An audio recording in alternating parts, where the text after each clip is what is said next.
What's up, everybody? It's your favorite non-transforming's favorite nerd, and today we are doing our top worst list of 2022 for non-transforming action figures. We always do 4 categories: most disappointing, most surprisingly good, worst, and best. We start on a bad note, we end on a good note. With that being said, we're starting with most disappointing, and we're going to start our number 5 with a figure that I didn't buy or own. So it's probably a good time to go ahead and say this list is compiled of all of the non-Transformers figures that I've looked at through the year. So some of these I will have purchased, and some of these will have been sent to me from viewers to check out or friends. In this case, it is both. My buddy Eric B sent me this Storm Collectibles King figure. Storm Collectibles just seems to continue to disappoint me, not only with their release schedule, but also with the releases themselves. That flimsy, rubbery plastic just gets thinner and thinner. The joints become less stable. Elbow pads and knee pads, instead of being sculpted, are now more thin, rubbery pieces laying over top of sculpted plastic. I just don't like the trajectory of Storm Collectibles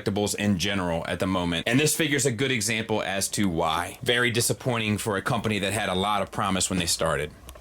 My number 4 is the Headless Horseman from the Four Horsemen. There's a lot of hype surrounding this figure. I know a lot of people are super into the Four Horsemen stuff, super into the Mythic Legions line, etc., etc., and because of all the kind of excitement surrounding it, I was expecting something sort of extraordinary, and instead I got something that was very average. The average is really well done, but there was nothing extraordinary about it, so while it's still a good figure, I was disappointed in it. Number 3, Mezco 112 Predator. I don't own many Mezco figures because I don't like what they do with a lot of their soft goods. They tend to look like, I don't know, pajamas on a doll or something. But what I've always recognized that they've done extremely well is sculpt and paint. So when I saw a figure like this that mostly has plastic goods and not a whole lot of soft goods, I was expecting to get a really great action figure with some soft good accents that would just drive it home. But instead, I kind of am okay with the soft goods on this figure, and the action figure kind of feels weak. The joints aren't as smooth as what I'm used to. They're not as refined as what I'm used to. They're not as well balanced and tensioned as I'm used to. Like, it's just, I don't know. It didn't feel like it was worth the money. It was disappointing. My number 2 choice for the year is Tomax and Zaymot. I think the G.I. Joe Classified line has done some pretty great things this year. Some evidence of that you're going to see here shortly. But I'll tell you where they dropped the ball, and is with these two. They didn't give them the proper updates that a lot of the line got, and that gray plastic just looks horrendous. Just really, really, really ugly decos on otherwise pretty good figures in a line that has been fantastic, but because of the letdown here, it goes on the disappointing list. And my number 1 pick for most disappointing figure of the year goes to Super 7's Robin Hood. The sculpt is amazing. I love this character. I love this movie. It's a huge part of my childhood. I was super looking forward to it. Super 7, I think, is a very basic company, but they tend to do very basic things basically well. But this one, they kind of botched it, in my opinion, in a fairly significant way. The figure doesn't have much life to it in terms of its articulation. None of the accessories really worked. He barely holds the accessories. Like, none of it is actually functional. It just looks good, and that's why it makes my number 1 most disappointing figure of the year. And there's a look at the most disappointing figures for me of the year. And obviously, you know, I didn't buy the Prime or the Headless Horseman, but I did review them both. However, buying 3 disappointing figures is bad enough. And like I said, they're not bad. It's not like they're inherently bad figures or terrible or don't serve their purpose, just letdowns. Moving on to most surprisingly good, meaning figures that my expectations were inverted, right? They had very low expectations, and then I got the figure and was very satisfied, surprisingly so, with how good it was. Doesn't mean they're the best figure of the year or anywhere close. Just means that they were exceeding my expectations and surprised me at their quality. And we're going to start off with this McFarlane Toys Gene Stealer. I don't think much of McFarlane Toys in general. I have huge issues with a number of things that they do. However, I was surprised at how much I liked this and surprised at how much detail and thought went into this. And that's why it makes number 5. My number 4 is NECA Mummy. It doesn't do much, and it doesn't have super wide ranges of motion or anything like that, but almost every pose you put it in feels exactly like the character. Like, the limitations in the articulation work to the advantage of the character expressing itself. That, along with very thoughtful accessories and a extraordinary paint job for the price point, and I was surprised at how much I enjoyed this figure. Number 3, Patriot Studios Arthur Fleck. I'm not really a huge fan of soft goods on 1/12 scale figures, so when I had the opportunity to look at this, I expected it to be a complete miss for me. And I was surprised at how refined I felt. Oh, somebody's up there. Don't come in here looking for trouble. My dog's gonna give it to you. Get 'em, girl. I was surprised at how well they did the soft goods. It clearly wasn't their first rodeo and they showed it. That, along with the paint, articulation, and sculpt, it earns its spot on most surprisingly good figure for me. My number 2 choice is Ramen Toys Quicksilver.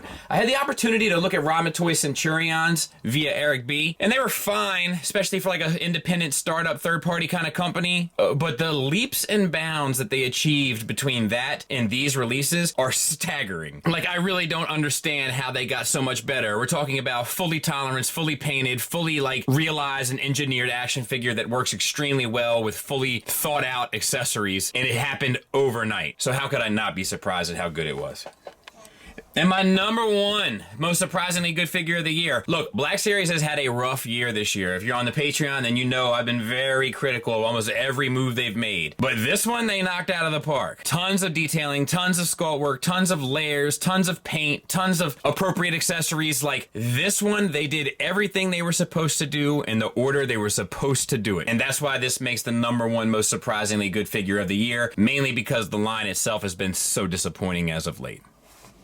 Once again, I didn't buy the Arthur Fleck and I didn't buy the Quicksilver, but just with McFarlane Toys, NECA Ramen Toys, and Patriot Toys, whatever that thing was, making the list and being surprising makes sense, right? At least from my perspective, because I'm not either a huge fan of those companies or I'm unfamiliar with them or they are novice themselves. So to me, this is like a very logical capture of surprisingly good figures.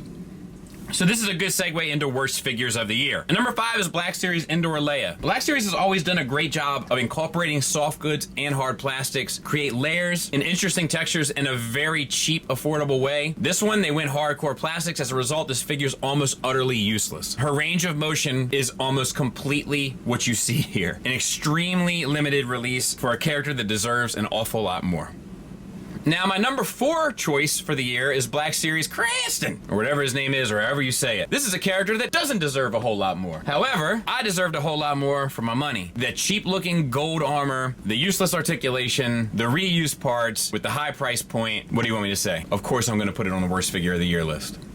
Now, my number 3, thank God I didn't happen to buy this year, and that's Green Wolf Cadian Officer. This was on loan to me from James G, and I can tell you that he's too nice a guy to deserve this from this company. It's their attempt at a 1/6 scale Warhammer 40K figure. It's almost utterly useless, and I think it fetched a pretty fairly high price point. I feel his pain, as it's the only figure on the list that I didn't buy, but it was bad enough to make an impact on me and allow me to remember to carry it on here, making it the 3rd worst figure I looked at all year. My number 2 choice for the year is Black Series Boba Fett from the Boba Fett series. Never have I ever seen a pair of knees look so terrible in any position that isn't standing completely straight up and down. It is without a doubt the worst sculpted knee I've ever seen, I think, in my entire 9 years of doing this stuff. By a company that should bloody know better. That, along with kind of cheesy soft goods, a face that doesn't exactly strike home the accuracy. Nah, pretty bad one. Number 2. But not as bad as my number 1, which is Super 7 Tigra. This was like the first one, I think, that like didn't really have the eyes sculpted. They just painted the eyes on the flat face. As a result, it looks awful. It doesn't look alive at all. It looks like clown makeup. That, along with Super 7's inability to catch up with the times to make figures that are articulated in any real reasonable way, touch and go paint jobs, in a line that was preceded by a lino that was fantastic, only to end with this and figures like it. Yeah, numero uno. And there they are, minus the Cadian Officer, and God bless anybody that bought that unit. I definitely feel your pain, but these were bad enough for me. Just unfortunate. It's super unfortunate that 3 of the 5 are all from Black Series, a line that I've held in high regards in recent years, but it has just entered the toilet at an alarming speed and velocity. The most consistently improved company this whole year, period, Transformers, non-Transformers, is without a doubt Mayfect. This is the first year, I think, that they haven't made a disappointing or worst figure of the year list. But they did make best figure of the year list with number 5, their Harley. They snuck it in the 4th quarter. Just a figure that can't help but the character to let shine through. Almost every pose, everything you do with her, it always lends to Harley feeling and looking like Harley. Just an outstanding release. Good on them. Number 4 is G.I. Joe Classified Serpentor. Just so much thought, care, and attention went into this. From the way they did the head sculpt and the helmet, to how they incorporated snake and scale details throughout the figure, accessories, and the chariot itself, to the paint, to the soft goods, to the articulation, to the build, like everything for a Hasbro product is just insanely well done and cared for. And it makes my number 4 as a result. Number 3 is SH Figuarts Buzz Lightyear. Just an amazing little figure. It's super well thought out, super cared for. A lot of passion went into it, the way they did the accessories. Articulation engineering in this figure is absolutely astounding, how they got around all the armor to still make it work the way it does. Just an insanely well done figure by a company that knows what they're doing, and it shows.